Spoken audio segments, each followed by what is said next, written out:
Ndiyanibulisa ngegama lika Yesu babukeli beMpuma Kapa, izihlobo kunye nabalindi bokuza kwesibini kuka Yesu.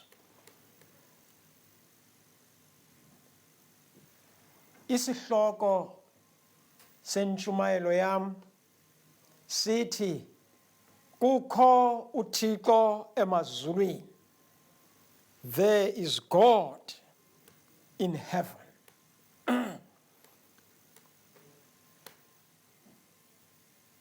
Le ngongoma siza kuyifunqula ngencwadi kaDanyeli, isahluko sesesibini, indima yeyamashumi amabini anesixhenxe neyamashumi amabini anesibhozo. Ndiza kuqale ndiyifunde kulwimi lwasemzini kwinguqulelo ethi New International Version. It reads as follows. Daniel replied, "No wise man, enchanter, magician, or diviner can explain to the king the mystery he has asked about." Verse 28, "But there is a God in heaven who reveals mysteries. He has shown King Nebuchadnezzar what will happen in days to come." Kulwimi lwenkobe ihambisa yenjenje, waphendula uDanieli phambi kokumkani wathi, imfihlakalo ayibuzayo ukumkani asinakho ukumxelela ukumkani izilumko nabakhwitsi nezazi namadola. Verse 28, kodwa ke kukho uThixo emazulwini ozityhilayo imfihlakalo, onokumazisa ukumkani uNebukadnezare okuya kubakho ekupheleni kwemihla.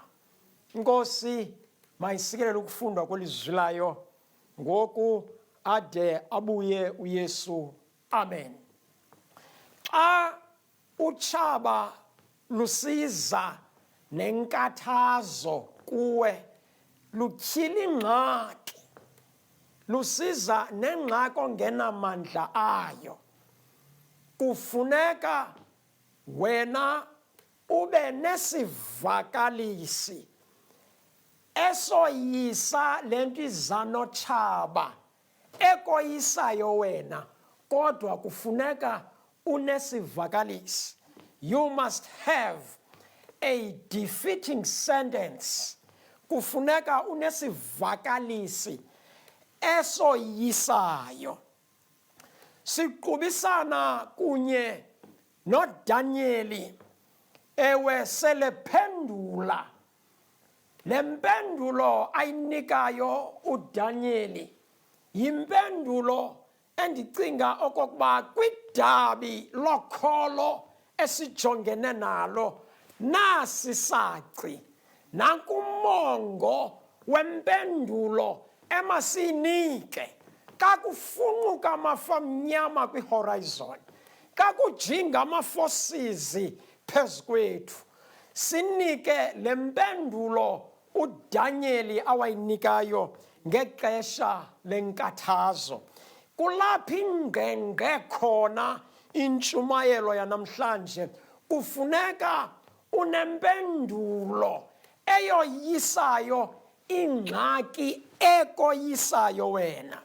Selephendula nje uDanyeli ngokwencwadi kaDaniel chapter 2 verse 27, apho iBhayibhile yam ithi kayithetha ithi waphendula uDanyeli phambi kokumkani wathi, imfihlakalo ayibuzayo ukumkani azinakho ukumxelela izikumkani nabakhwitsi nezazi namadola. Verse 28, kodwa ke kukho uThixo emazulwini ozityhilayo imfihlakalo, onokumazisa ukumkani uNebukadnezar okuya kubakho ekupheleni kwemihla. Sekunikwa impendulo nje, ewe iqale phi inkathazo. Singakhangela masikale kule nto kuthiwa yi-point of conflict, imbangi yembambano, iqhakuvalo khwekhwe, umcimbi uqala phi. Ukumkani waseBhabheli uNebukadnezar wayokuhlasela kwaSirayeli, wabuye ethwele indwe nentshinga esithi woyisile. Ize ingxaki yesibini kukugqobhoza kokumkani wamazulu nomhlaba nolwandle nemithombo yamanzi, egqobhoza ebedroom kakumkani uNebukadnezar. Ewe eyokuqala ipoint kugqobhoza kukaNebukadnezar wabathimba abantwana bakaThixo. Eyesibini inkalo kugqobhoza kukaThixo ebedroom ezamzulwini zobusuku egumbini likakumkani uNebukadnezar. Iqalapho le mbambano kasiyikhangela kakuhle.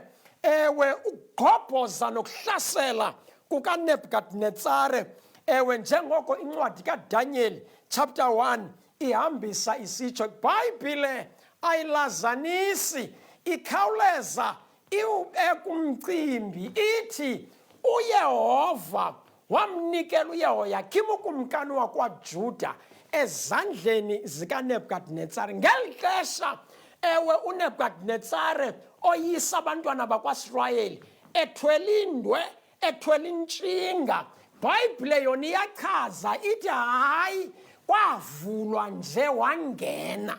uThixo wayevalile, uThixo wavula wangena, akazange asokole kuba uThixo wamvulela wamnikela ukumkani wakwaJuda ewe ezandleni zakhe.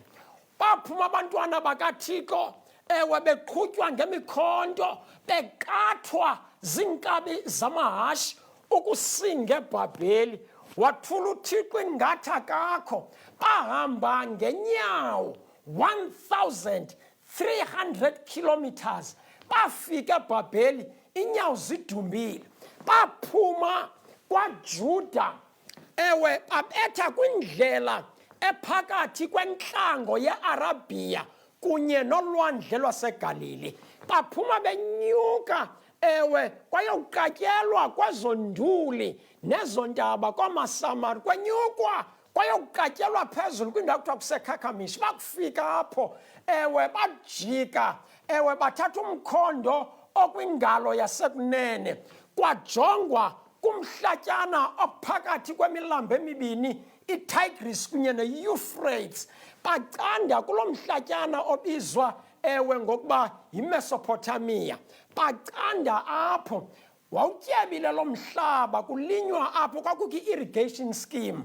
Abantu besemasimini ewe behlakula, bathi bawuthi gqi abantwana bakaThixo beqhutywa ngabathuthumbisi babo.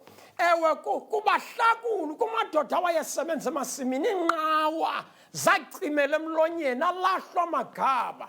Kubukelwa abantwana bakaThixo ewe bethinjwa besisiwa eBhabheli. Ewe bathe bakugaleleka ewe apho begqitha, bathi thu eBhabheli. Ngapha kweBhabheli yayilithafa ledura apho zazizawubethwa khona intonga ewe zaphukele khona. Ndikholelwa xa ndisithi kuwe, zihlobo zam ezithandekayo, iBhayibhile yam endiyifundayo ihambisa yenjenje, ithi uThixo wamnikela uYehoyakhim ezandleni zikaNebukadnezar. Ndikholelwa xa ndisithi kuwe, xa uThixo ewe evulile geyithini, uyesuka egeyithini azokuhlala nawe. Ukuba le ngxaki ingene egeyithini ikubamba ngofele lentamo, iyakuqweqwedisa, uThixo uhamba nawe. In fact umongo wezibhalo usichazela okokuba uThixo wamazulu usoloko nabantu bakhe. usoloko uThixo ehamba kunye nabo ukusukela mhla kwangena ingxaki eEdeni kwincwadi yeGenesis chapter 1 kwincwadi yeGenesis chapter 3 verse 8 ukusukela ngelo xesha ithi iBhayibhile basiva isandi sakhe ehamba empepheni yasemini ukusukela lo mini uThixo akazange aphinde suke kubantwana bakhe uThixo wahamba nabo kholelwe xa ndisithi kuwe bathe bakugaleleka phaya eBhabheli abantwana bakaThixo logama bebonilishwa kweli cala uThixo wayephethe ikhasi lokuba kuza kwaziwana ngeli xesha bona abantu baseBhabheli bebukele kungena abathinjwa izulu lalibukele kunyathela iambassadors zasezulwini phakathi kwindawo yaseBhabheli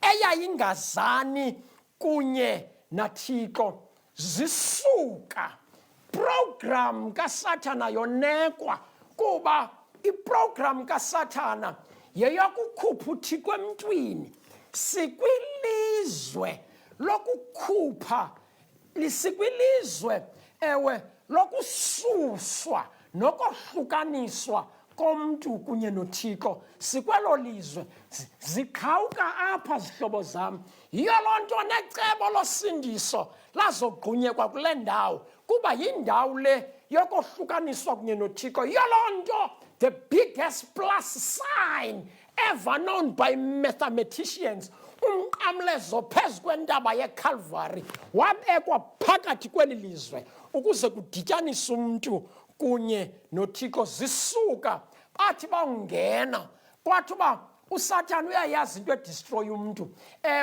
into eyadiliza umntu eEdeni yaba kukutya wagaleleka ukumkani wadrowa imenyu abantwana amabayitye njengoba bezi-ambassadors zasezulwini nje kuverse 8 wagqiba uDaniel kunye nabahlobo bakhe okokuba abazukuzingcolisa ngokutya kukakumkani bagqiba kwelo into yokuqala isitshixo xa eza kudiliza uSathane xa ekukhupha endleleni uqale kuqala ezise ukutya nase-Edeni wagqobhoza ngokutya uqala acela umngeni kwidiet baphuma phambili aba bafana bayiphepha le nkathazo kusiziswa ukutya ndikholelwa xa ndisithi kuwe umntu kaThixo akatyi nje noba yintoni kuyatyiwa kweli lizwe wonke umntu ufuna ukutya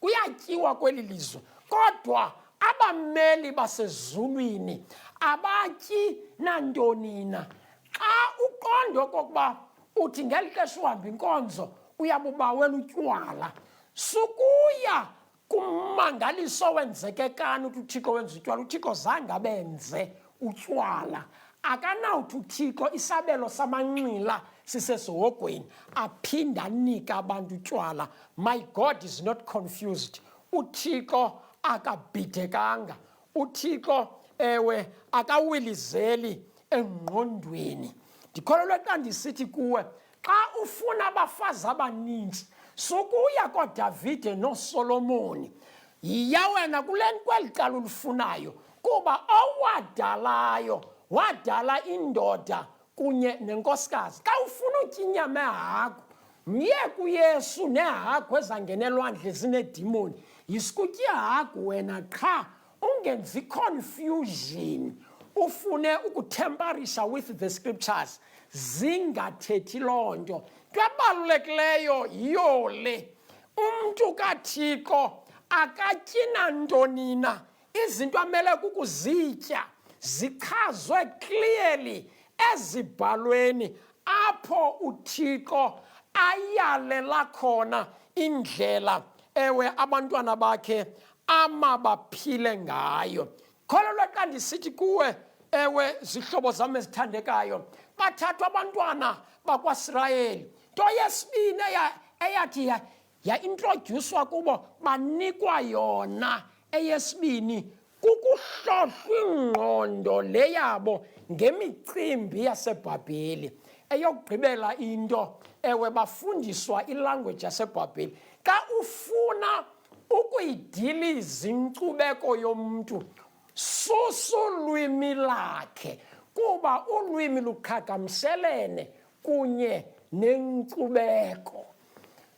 Aba bafana yonke le nto bangena kuyo, kodwa bemabhunxe abajika kwinto nakwindlela ababefundiswe ngayo. Bapase magabini, banika umdla nomtsalane, kuba bahlala kwii-principles zasezulwini njengoko uThixo wayebaqeqeshile ngeenkokheli zakwaJuda. Bahlala kuzo, abagungqa, abajika. Number 2, nguThixo ngoku emveni kokuba begqibile ukugraduate kweli cala baqeqeshelwa ukuba bakwazi ukusebenza ebukumkanini, babe negalelo kobu bukumkani. Kunjawunje babonakalisa okokuba bayayamkela okokuba boyisiwe, kwakhona kugcinwe ikhonkco phakathi kwabo njengoba boyisiwe nje kunye nokumkani owoyisileyo. Baqeqeshelwe into yoba babe seziofisini, bachumise obu bukumkani. Kweli cala uThixo wayephethe elinye ikhasi lokokuba bakube begraduatile, emveni koko kufuneka uThixo aziwe. Ndikholelwa xa ndisithi kuwe, zihlobo zam, uThixo ufuna ukwaziwa. Program uThixo ayiphetheyo phambi kokuba lisongwe ibali lelizwe, uThixo ufuna ukwaziwa. Nditsho ndizawutshona kule veki zayo, injongo yezi pulpit, injongo yezi programs, injongo ye-church services, uThixo ufuna ukwaziwa okokuba ungubanina. Bathe bawugraduata, kabe ready ngoku for ukufitsharisha eziofisini, kabe ready to deliver services ezi-required ukuba ikwazi uba zihlume izinto zelizwe lasemzini. Wagaleleka uThixo, ngunumber 2 lowo, wagaleleka uThixo wamazulu. Wathi awugaleleka uThixo wafikela ebedroom, wafika ebusuku, kuba ndikholelwa xa ndisithi kuwe kweli lizwe into ezi-ethe-ethe neentununtunu zixoxelwa ebedroom. Kangangoba kuyalindwa apha emini, kuyawukwale late, kuqale uve kumane kuthiwa dum dum dum, kuphethwe izinto ezibalulekileyo zixoxwa phaya ebusuku xa kulelwe. uThixo wasebenzisa the same channel naxa kubotshwa amayelenqe anzima, akabotshwe mini, abotshwa ngobusuku. uThixo wangena phaya naye wasebenzisa elithuba, wanginkqonkqoza ebedroom kwaNebukadnezar, eqonda uba wonwabile, uphumle, kumnandi konwatyiwe. But phambi kokuba lale kukho into eyayingamonwabisanga. Wayefuna ukwazi into eza kwenzeka kwikamva. Wagaleleka uThixo, wathi awugaleleka uThixo ebedroom, wabetha ubuthongo bemka, watsala ibali lehlabathi ukusukela kwixesha lokuphatha kwakhe ukuza kuma kwixesha lokupheliswa kwezikumkani kungena ukumkani wasezulwini. Waloneka uThixo ibali, akugqiba ukumbonisa umbono, iphupha, akugqiba uThixo walisonga, walisusa, washiya uNebukadnezar enomdla, engqungela ukulazi iphupha elo. Wow, yaqala inkathazo. Xa engenelela uThixo, iba ngathi kuyawilizela, iba ngathi kubakho inkathazo. uThixo angene, uThixo uyayivula indlela. xa kufuneka kudandaliswe ilizwi lakhe, xa kufuneka kushunyayelwe ilizwi lakhe, xa kufuneka kubekwe inyaniso yelizwi lakhe, uThixo uyayivula indlela nangeziganeko, uyayivula indlela nangaluphina uhlobo. Ndikholelwe xa ndisithi kuwe ukumkani wavuke phambene, wathi zigqumile waqonda uba hayi khona akonelanga, wabona uba kudala egushuza ubuthongo bumkile, hayi ngoku wazityhila.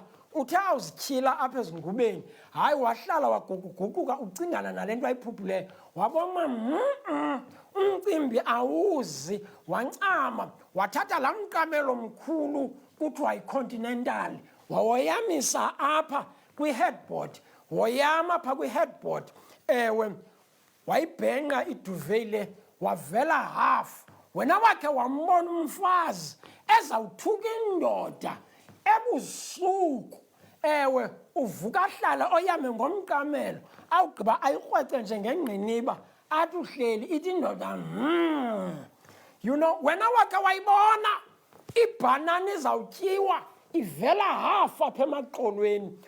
Wavela hafu unebhadinetsara ekugqibeleni watsibela igawuni yakhe, wema ngenyawo kuba uThixo ufikile. Akufika uThixo uyemka ubuthongo, awugalele kuThixo awunawuhlala nje uma ngenyawo. Wakhwaza ebusuku, wabiza izazi kunye nabakhwitsi okokuba mazize zizokuchaza okokuba uphuphe ntoni na. Wow, yingxaki ke le. Uyazi eyona nto ingxaki kule nto kukuba umntu atye iapile, umbukele atye aligqibe, athi awugqiba abuze kuwe ukuba belinjani eli apile bendilitya, belityiwa nguye belingatyiwa nguwe, kodwa abuze okokuba linjani eli apile, ndixelele itaste yalo injani, kodwa belityiwa nguye. nguNebukadinetsara obelele, nguNebukadinetsara obephupha, kodwa uvuka kwakhe ubuza ingxaki okokuba uphuphe ntoni na. Itsho incwadi kaDaniel chapter 2 verse 3, ufuna iphupha. Izazi zade zancama zathi kumkani, akakukumkani wakhe wabuza into enje, yaye akakumntu onokuza kunye nale nto ifunwa ngokumkani ngokwencwadi kaDaniel chapter 2 verse 11. Kwacaca uba le nto yingxaki. Ukumkani wabagwebela okokuba bazawuqhawula intloko bonke izindlu zabo zenziwe izindlu zangasese. Yavela ingxaki. Kholelwe xa ndisithi zihlobo zam, ithe yakuvela ingxaki, le ngxaki yachaphazela nabantwana bakaThixo babe kulaa klasi yezazi nezilumko. Ingxaki evelayo ichaphazela nawe noba uyakholwa xa ivela. But ndithanda amazwi kaDaniel. Uthi uDaniel yawuza le ngxaki, kusithiwa kuthiwa zonke izazi mazibulawe, nabo funeka bebulewe. uDaniel wacela, wenza isicelo kukumkani uba makhe banikwe ithuba bayokuthetha kunye noThixo.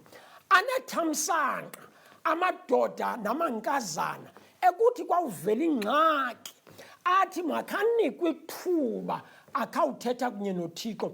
Kuphela abantu abanjalo namhlanje, sinqatyelwe ngabantu abanjalo, baphele ekuhlaleni, baphele ezinkonzweni. Abakhoyo abantu ngabantu bokuphendula nakule ndawo ibifana uba kuphendula uThixo, kule ndawo ifana uba kubizwa uThixo kuyo, yile ndawo bafuna uphendula kuyo. Ndikholelwa xa ndisithi kuwe zihlobo zam, anethamsanqa amadoda namankazana ekuthi kwawungena ingxaki emnyango, athi yawungena athi make sifumane ithuba phambi kokuba siphendule sithethe kunye noThixo. Bathetha uDaniel nabahlobo bakhe, uAzariya noHananiya kunye noMishayeli, bahlangana bobane bapambana kunye noThixo emadolweni. Waphendula uThixo lo mini, wayizisa impendulo kwangoba busuku, wayigalela yonke le nto ebeyityhilile kuDaniel wayityhila yonke le nto beyityhile kuNebukadnezar waphinda wayisusa wazokuyigalela kwalapha kuDanyeli ephupheni wambonisa yonke into. Yiyo loo nto zihlobo zam ezithandekayo ngoku siqubisana neambasada yasezulwini uDanyeli enyathela kwi-royal carpet ejongene kunye noNabonidus ukumkani waseBhabheli. Wakhwaza ukumkani wathi, unakhona ukuyiphendula into endiyifunayo? Ithi iBhayibhile yam, waphendula uDanyeli phambi kokumkani wathi, imfihlakalo ayibuzayo kumkani azinakho ukumxelela ukukumkani izilumko nabakhwitsi nezazi namadola, kodwa ke kukho uThixo emazulwini ozityhilayo imfihlakalo onokumazisa ukumkani uNebukadnezar okuya kubakho ekupheleni kwemihla. Zihlobo zam ezithandekayo, ndikholelwa xa ndisithi kuwe, ewe uThixo wayityhila le mfihlakalo kuba nguThixo yedwa oyaziyo into eza kwenzeka ngomso. Abanye bonke abathetha ngento yangomso luqikelelo, kodwa yena uThixo uyazi akasana, wazi nombala wayo, kuba uThixo ngusolwazi. Akho nto uThixo eyakhe yamqabela yena, wayichaza yonke. Waphupha lo mfo imbali yehlabathi eyibona ikwimo yomfanekiso okubengezela kwawo kuncamisile. Lo mfanekiso ukubengezela kwawo kwakuncamise kunene. Intloko yayiyigolide, isifuba nengalo iyisilivere, amanqe ilubhedu, ize phaya ezinyawo enantsikeni imilenze isisinyithi, phaya ezinyaweni nasezinzwaneni iludongwe oluqutywe kunye nesinyithi. uDanyeli wawutyhila lo mcimbi. Uthi uDanyeli xa ethetha nokumkani uthi, kumkani, intloko le yegolide nguwe, emveni kwakho kuza kuvela obunye ubukumkani, ize kungene nobunye besithathu ubukumkani, kuba obu ubukumkani bengalo kunye isifuba nengalo obumelwe yisilivere yayibubukumkani bamaMedi namaPeresi, the second world power. Ize obesithathu ingamaGrike, ubukumkani wabukhokelwa nguAlexander the Great. Ize phaya ezinyaweni enantsikeni emilenzeni ibe bubukumkani baseRoma. Ize phaya ezinyaweni nasezinzwaneni phaya ize ibe bubukumkani obahlukahlukeneyo.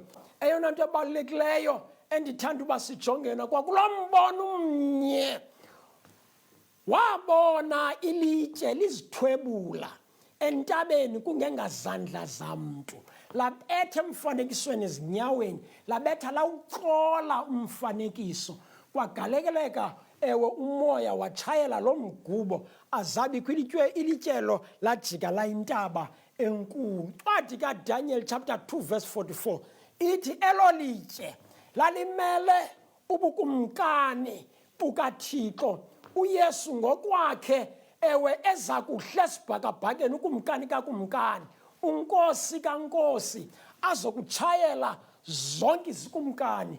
Bona ubukumkani bamazulu bume ngonaphakade. Ndikholelwe xa ndisithi kuwe, kwimihla esiphila kuyo ngoku, sinye isiganeko sobuthixo esijongene naso sisiganeko sokubuya kwesibini kukaYesu Kristu. Ndikholelwe xa ndisithi kuwe, bonke okumkani belizwe bapambele uYesu, kangangoba ungazijonga ne-system of the system of their governance, in a period, in a term, inexesha elithile kuphinde kuyiwe kwii-elections, kuba bapambele ukumkani wasezulwini osazawucanda amaphakade ngenye imini angene endaweni yakhe, udede umhlangala endaweni yenywaki. Dinga okumkani belizwe, mabanyamezele kuba usazawuvela uYesu esibhakabhakeni azokubaphumza kwingxuba kaxaka azibambe ngokwakhe intambo. Sesona siganeko sobuthixo esijonge kuso, esifunzele kuso, ewe ukuza kwesibini kukaYesu Kristu. Ihlabathi liyawilizela kuba sisondele esi siganeko, ewe, sobuthixo. Uza kubuya uYesu okwesibini. Yaba, ewe, nguloo mbono lo wawuboniswa. Into endiyithandayo, uthi uDanyeli ka ewucombulula lo mbono kwaneliphupha likaNebukadnezar, athi wena kumkani ezicamangweni zakho wawufuna ukwazi okuya kubakho. Ndiyabulela ukunixelela namhlanje into yokuba uThixo wazi nento ayicingayo, nento ozayicinga in 10 minutes to come. uThixo seleyazi, akho nto angayaziyo. Loo nto siyifunda xa uThixo ephendula, ewe, ukumkani uNebukadnezar kwingxaki yakhe. Ewe zihlobo zam ezithandekayo, izazi zaseBhabhile zathi zawungakwazi, zabekwa phaa ukuba zizawuqhawulwa intloko.